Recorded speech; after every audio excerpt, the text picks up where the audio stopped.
What are you breaking my balls for? All right, it's about that time for another episode of Breakin Ballz. And I'm here with my co-host, Lou Martini Jr. What's up, Louie?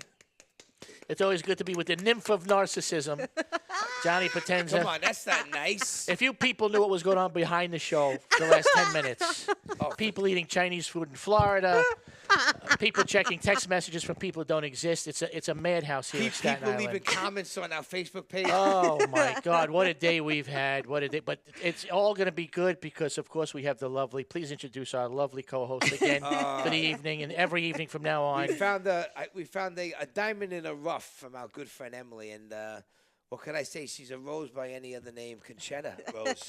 Always good to see our darling Concetta. Thank you so much for having me. You have a very So happy calming to be here. influence. You know that on thank Johnny you. and I. Yes. Oh, do I really? Yes, you're bringing spark back into our lives. Oh, I'm so glad. Wow. Believe me, I needed plenty of spark.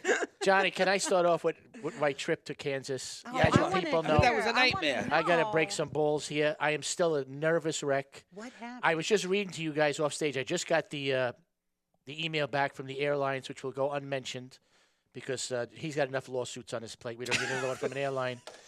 But anyway, we went to the NCAA's basketball tournament this past weekend to root my University of Houston Cougars on. Wow. Great thing about the weekend is they won both games, so we're in the Sweet 16. Wow. Yeah.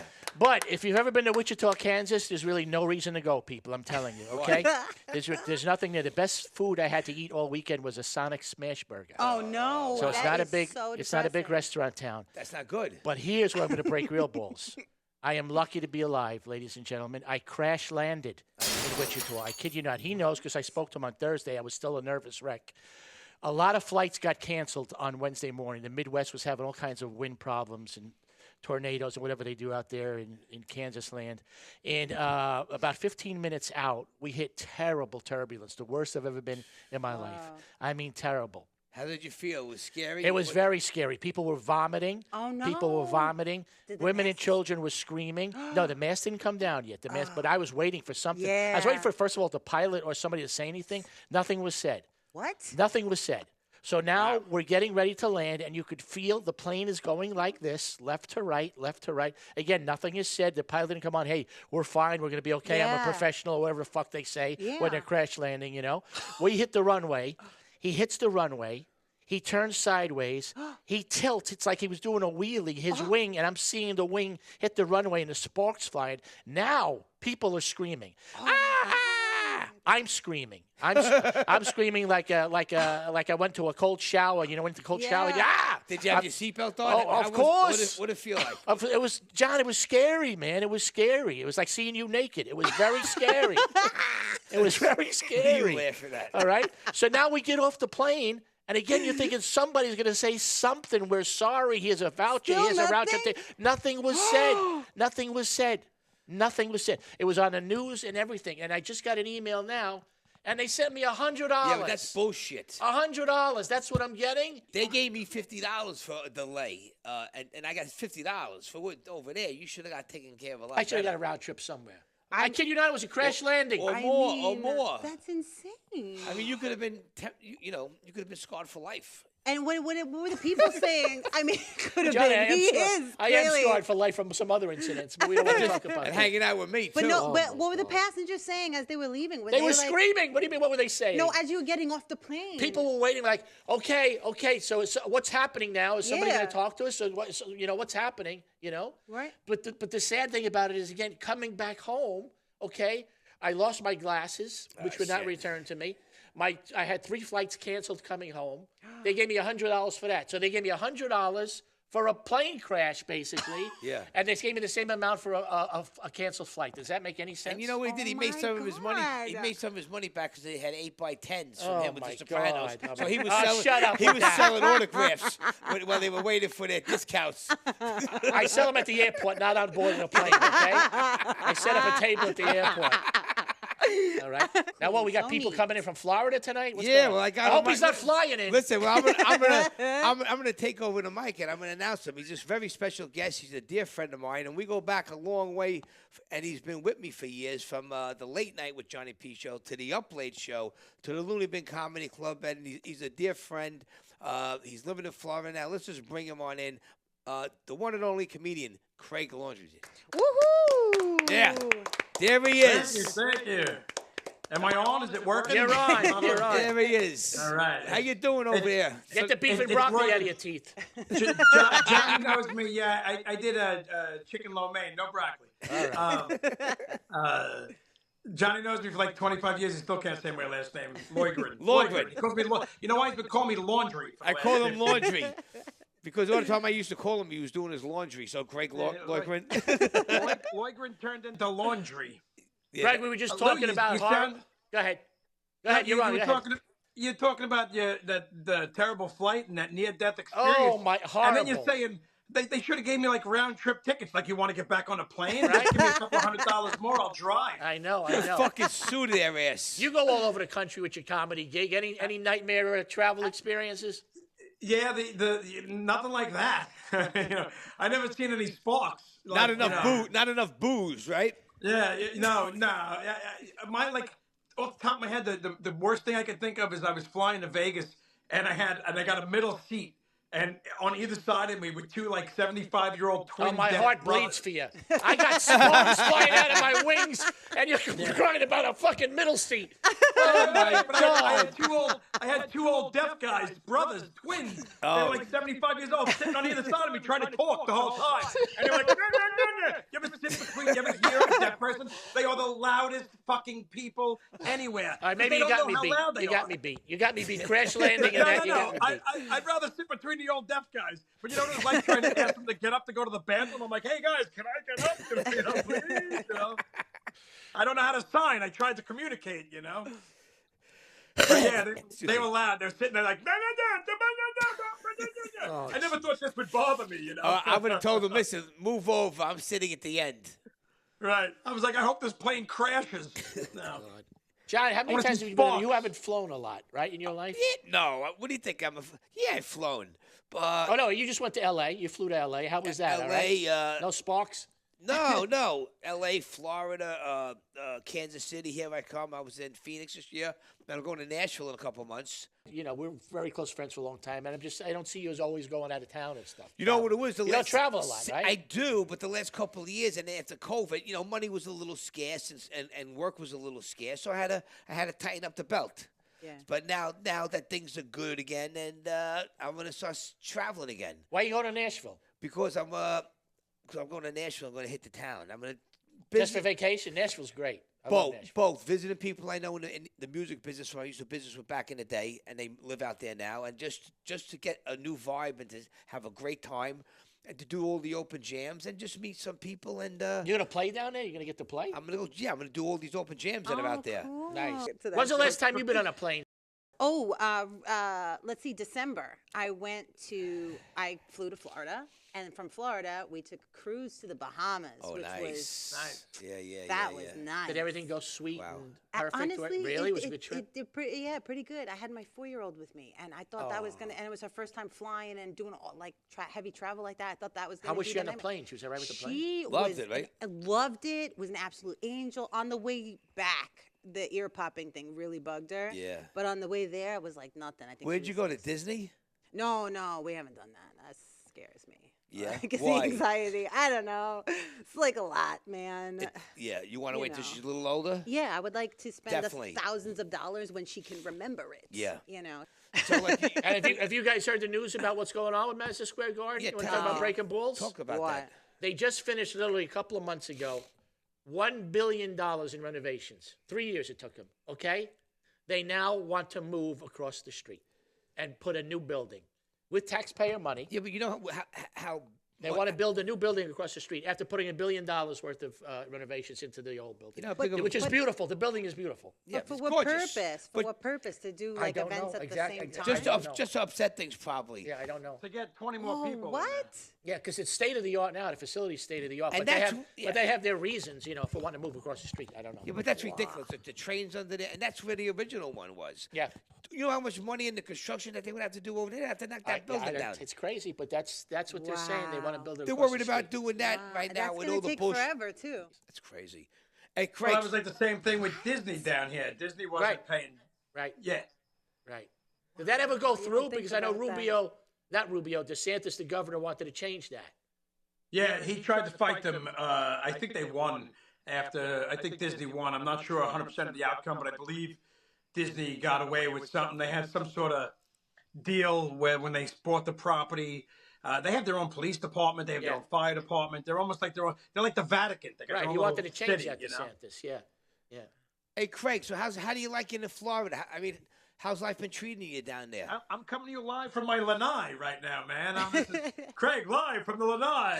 What do you got, a massage parlor back at your house? You're making some side money? What does it look like, Mike? Because I have some bamboo. You think there's Asian people here? Yeah, it looks like a rubber tub back there. First What did you just say, a rubber What's tub? going on, Johnny? Please, I wanted to tell a stupid story about getting into parks for free, but never down here at Disney. They'll put you in jail. But back in the day, Great Adventure. We used to get into Jackson, New Jersey, baby. Great adventure. Oh, yeah? Absolutely. Jackson, exit 7A. Because when you talk to someone from Jersey, you got to ask them, what exit? It's so funny. I do that to people. It's a stupid old joke, but they'll always answer the question. How's the comedy scene down there? Have you hooked up with our boy Freddie Rubino down there? No, we've talked a few times, but I have yet to work with the Rubino down here. I would like to. Yeah. I have to reach out to him again. I haven't talked to him in a little while, but we talked a few times since I've been here. The comedy scene, like I got a couple of things coming up. I've been doing a lot of privates. Yeah. I'm on a couple of private things where you get hired privately. Good. The scene is here. I'm just not into it as big as I should be. Yeah. Take a little step back. We moved down here. We got day jobs. We bought a house. And then I got back into it. I'm doing it 25 years. This year's 25 years. But I did shoot myself in the foot a little bit, but I'm getting back into it now. I got a half a dozen gigs coming up. Yeah. In the next month or so, month and a half. I have a manager now. I got a manager. Good for you. So he's hooking me up. Yeah, he's like rebranding me, getting me out there. Put a new press kit together for me. He's trying to get me out on the road more. So that's starting to happen. He's starting to get me gigs. But, I don't get a gig today for tomorrow. I get a gig for December. Yeah, well, that's how you got to do it in advance. Put it this way. Sometimes it's good to take a step back, take a breather, get your energy back until, it's time to. Do you know how much energy I have? I know. You got a lot. I'm like, I got ADD, man. I got HGTV, What DIY. What did I always say? You're like the modern day Robin Williams. There you go. This stuff isn't even lit up behind me. It's my energy. Hey, Craig, how do the Floridians deal with your New York sense of humor down there? Do you find it? You know what? Where I am, it's half New York already anyway. So. And what town are you in? I just tell the rednecks I'll slow down, talk a little slower for them, and they don't get it. And what town are you in there, Craig? What happened? What town are you in there? What city are you in there? I'm in Wickiwachi. I'm in. The fuck is that? I think you put a curse on us just now. Wickiwachi. Yeah, what'd you say it was north of? Spring Hill. I'm on the Tampa. That fucking makes a difference. Yeah, no. In fact, here's the claim to fame. Wickiwachi has the Mermaid Show, the infamous. Mermaid show. Yeah, that's still going on. It's the longest running attraction in Florida, 77 years. Wow. It started back in 47. And one of the most infamous people that came out of that was Chrissy from Jaws, victim number 1. She was a that was her? Wickiwachi mermaid. Oh, wow. Didn't she pass or no? She just passed last year of cancer, yeah. She was so... We saw her at Chiller last year. Yeah, she was at Chiller. You remember we would... I'm sorry, go ahead. No, she would do like annual appearances here at Wickiwachi because that was her claim to fame. What's your name? Chrissy. Where am I going? Swimming. Yeah, and it's very difficult. I saw a whole documentary on this. It's very difficult to become a Wickiwachi mermaid. Oh, really? There's a whole school and training, and not everybody just become a Wickiwachi mermaid. They have to learn how to be able to drink like soda from a bottle underwater and then breathe. Get out of here. It really Lou ain't wrong. Yeah, it's really tough. You just can't walk in and be like, I want to be a mermaid. Why? Because you can float? But it's because you got scales. Yeah. You remember when we were kids, the guys at least, when we were like 10, 11, 12, whatever years old, 9. And Jaws came out, that opening scene, and the girl was running, and she took her clothes off. She had the nicest ass, but we were like 10 or 12, we were kids. How do you think she got the part? She got the part because of her body, because that's the first shot of the movie. Yeah, and we were like, wow. Yeah, we used to rewind it with the VHS tape. Listen, that movie came out in 1975. That was the closest thing to nudity. That naked silhouette, and you could almost see boobs underwater. Yeah, yeah. Yeah. What are you kidding me? As a little boy, I don't want to tell you. There's a lady in the room. Yeah. How I treated that thing like the Sears catalog. Let me just tell you that, Oh okay? my God. 50 years ago, Jaws. Graphic Magazine. 50 years ago. It's That's wild. Wow. There's a new That's movie wild. that's out now. I don't know the name for Shark Attack or something like that, but it's on IMDb. You got to pay for it.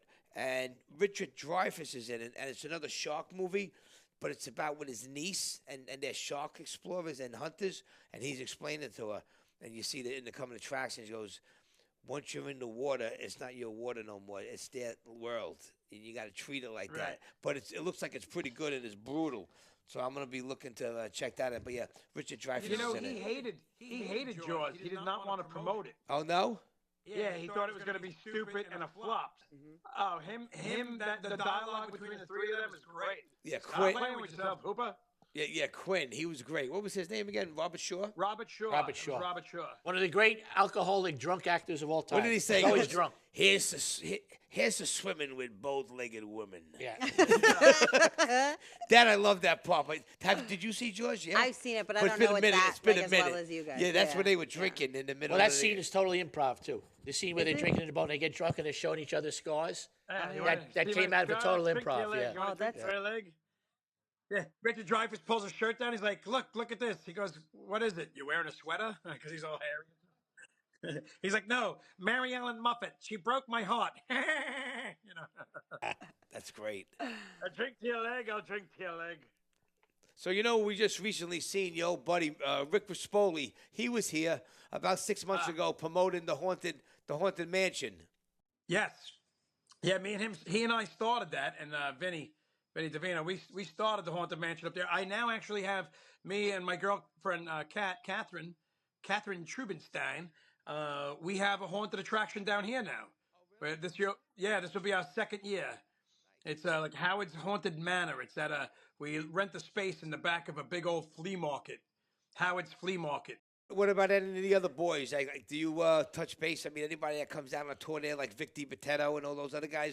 Vic was down here a few months back. I did not go to see him. I actually had a show the same night as him.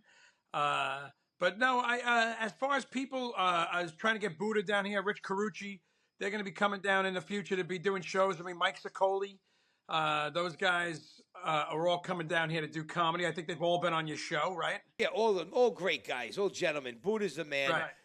I know he's been down in Atlantic City doing shows with who's running it down there? Bridgestone? Who's running it over there? No, Bridgestone did for many years. No, it's Ray Vasquez.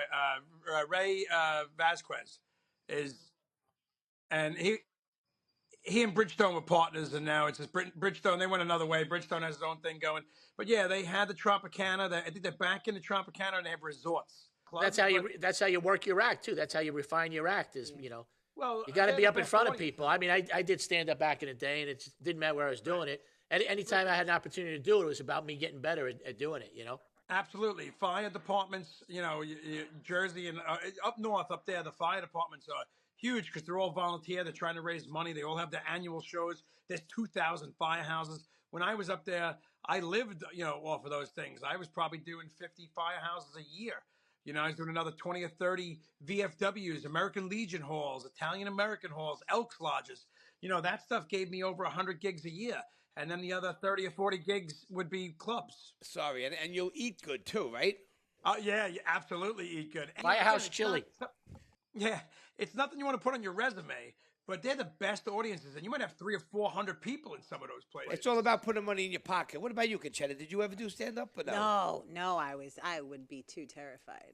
I would love to do it, but I don't even know how to do it. I'd be terrified up there. Yeah, no. Stand up is one of the hardest things to do. I respect loads of respect to you. Yeah. I love. It's like a drug. It's like the best drug I ever did. And over the years, I've done a few. But stand up, that stage is the absolute greatest, most euphoric feeling. Even when you do bad, when you do good, you never, like anything else in life, you don't learn anything from a good night. You just have a good night. But when you have a crappy night, that's when you realize what's wrong. And a young comic will be like, it was the audience. It was them. Once you season, you're like, what did I do wrong? I was off. I was a half a second off. I wasn't selling it. I didn't have the confidence. You know, it's usually you. You blame other people, but like everything in life, it's usually you. Listen, we got a little more time left. Why don't you entertain us? Make us laugh. Make you laugh. I'm trying to figure out what the hell's going on behind you guys, man. That looks like a 1970s. That looks like the dating game. I'm waiting. It is. Half the dating game, half the Brady Bunch behind us. No, you know what that is? You know what that is, Greg? That's an exact replica of Johnny P's DNA profile. If you see that, that's Johnny P's. That's why it's changing colors. Yeah, it's his DNA profile. Look at it. Crazy, man, crazy. That's why I felt bad. I thought that Concetta was like, you guys were the date number 1, number 2, and number 3. You should start asking them. Guest number 1, if we were on a date and we went on a picnic, what would you bring? You know. Have you talked to any of the boys from the Fuzz on the Lens? Are you friends with them? Of course. They're my boys. They're my partners in crime. Yeah, tell them I'm still waiting for some kind of cameo. They bullshitted me a couple of years ago. Told me they were going to give me a. They have it maybe in Stream too. Yeah. Did you go and see Stream? Yeah, really good. It was a good job. I'm a big part of that film, that project. I liked Terrifier. I thought it was great. It was a little too brutal. Did you see Terrifier? No, wait. I know someone who worked on Terrifier. Olga Turka. I know Olga. Yeah. She's behind the scenes. She's wardrobe. Yes, what a doll too. Yeah. Olga's a cool lady. Yeah, I she's worked awesome. on Terrifier 2, and I had a little part in Terrifier 2. And cool. I was an extra wrangler and stuff. My daughter's makeup on Terrifier 2 and 3. She does makeup. That's amazing. Yeah. Family affair. I love it. We're all together, like we all do. Like we did. Damien Leone, who created the Terrifier franchise, he was our special effects guy. I co-produced a movie with the Fuzz on the Lens guys called Stream, a horror movie, and Damien was our special effects guy, and then David Howard Thornton was one of our killer. He's the killer, Art the Clown in the movies, in the Terrifier movies, and he is one of our killers. We had 4 killers in our movie, and Damien Leone, another Staten Island guy. He made that on a shoestring on like 30 grand, give or take. It's a little bit, I think it was a little bit more. I think it was like 36,000, but don't quote me on that. But it wasn't a lot of money. But he did all his own special effects, and he's a self-taught special effects guy. So when he did the first movie, even though it was low budget, it was great. It was straight up just slasher, just brutal killings. There was no real story behind. There was a story, but not crazy. It became an instant cult classic. Instant cult classic. I was going to horror conventions with them because we did the movie Abnormal Attraction. The second film came out, and it broke all the records as an independent film. It did like 15 million in box office, and then the third film I think broke over 50 million in the box office. That's so cool. Yeah, when I talk to you on the phone, we'll talk about some of the, some other stuff I want to bring up on the show for financials out there. But yeah, man, I wish those guys the best, and when they were nobodies. I wish them the best too. Yeah. No, you don't. So, well, Mike Levy. I'm texting one of them right now. Mike Levy's always been great to me, and Jason and all those guys, Damon and all of those. Let me tell you, those guys are the best. They're like my little brothers because they're a little younger. They're all Farrell guys, and Farrell supports Farrell. That's why all the Impractical Jokers come out to all this stuff. Let me tell you, there's a camaraderie amongst Farrell alum that they support each other. They're all successful, most of them. They're all doctors and lawyers or CPAs or business owners, and if they're not, they're successful in other other ways, like these guys all are. But they're all. It seems like everybody went to we went to Tottenville High School. Look at us. Oh, forget about it. Johnny. I mean, come on. Something could have been different. Listen, good things come for those who wait. And we'll have our time. But, Craig, listen, that's our time. Listen, I know I called you last minute. Someone talked about me to you today, and then someone told me to call you today, and we made it happen, and I appreciate it, and thank you. I love you, man. You're a good friend. Good seeing you, brother, as always. Craig, nice to Stay meet safe you. down there. Real quick before I go, let me tell you real quick, Lou. I'll tell you this because Johnny don't want me to tell you this. So I was talking about him today, and why I was talking about him was the guy's like, I don't even know how to. I teasing another guy, doesn't even know how to spell his own last name. I said, are you kidding me? I said, I used to do a show on cable TV. It was called The Johnny P Show, and I roasted him one year. We had his birthday roast, And I said to him on the show, it was called the Johnny P Show because Johnny couldn't spell or say Potenza. Yeah, that was it, man. That was great. But yeah, listen, I want to bring you in, come in and out every so often, every couple of months, and be part of. From the Lanai. I'm down the Lanai. That's it. Listen, once you're in, you can't get out when you're with Johnny P. You know that, right? Unless you put me on ice. That's it. Like Frank Carbone and the Goodfellas. That was, Frankie Carbone. They put him on ice. Yeah. Put him on ice. Put him on ice. Well, I thank you guys. It's a pleasure to be here. I thank you all. I love your DNA strand in the background. It's awesome. And what's my favorite line at the end of the old shows? See you. Brush your hair. No. Take care and brush your hair. No. Take care and comb your hair. Comb your hair. I thought it was brush your hair. I'll take care and wait for my hair. All right, everybody. Craig Loydren. Craig. Take care, buddy. Love you, buddy. All right, I'll talk to you soon. Great seeing you. See you. See you. Bye. All right, Lou Martini. It's always my pleasure. Fun and frivolity to be had as always. Like I said, I had a very, very, very stressful trip. I came back to open arms here, my dear, dear friends and brothers and sisters in Staten Island. It made me feel better. I had another fun night. I'm looking forward to the next show. Who the hell knows who's going to come on, who's going to fly in, fly out for the show. We're supposed to have, and if not, we'll have him eventually, my man Sean Kanan. He's all known from the Karate Kid 3. He was a bad boy of karate. Big soap opera star, too, Sean. Yeah. Mike Barnes, General Hospital, Bold and the Beautiful, Cobra Kai. What was that? He was a producer. He's a writer. Does everything. Sean. Emmy Award winner. Great. Yeah. And hopefully he'll be on next week. That's the plan. And Concetta, welcome to the first full show. Thank you so much. Thank you. I'm so happy to be here. Thank you, Emily, for the job. Yeah. That's right. You got to thank Emily for the. You're officially. You officially jumped over the fence today. I did. That's Thank it. you. You got your own chair, your own light, and you're all good to go. And Dr. Seuss. You're such a fucking wordsmith. I love you. I swear to God. You are a fucking jumped over the fence. I'm just such a sucker. Oh, I was just going to go with it. I love him. For the, I love him. I love him. She's the modern day Dr. Seuss over here. But no, you look good. One you of look my good. clothes. You look good. You look good. All right, everybody. Thank you for listening, watching, whatever you do. And remember, it's always nice to be nice. Be nice. I'm not always nice, but always remember, whose balls can you bust today? Good night. Good night, everybody. Good night. Yeah.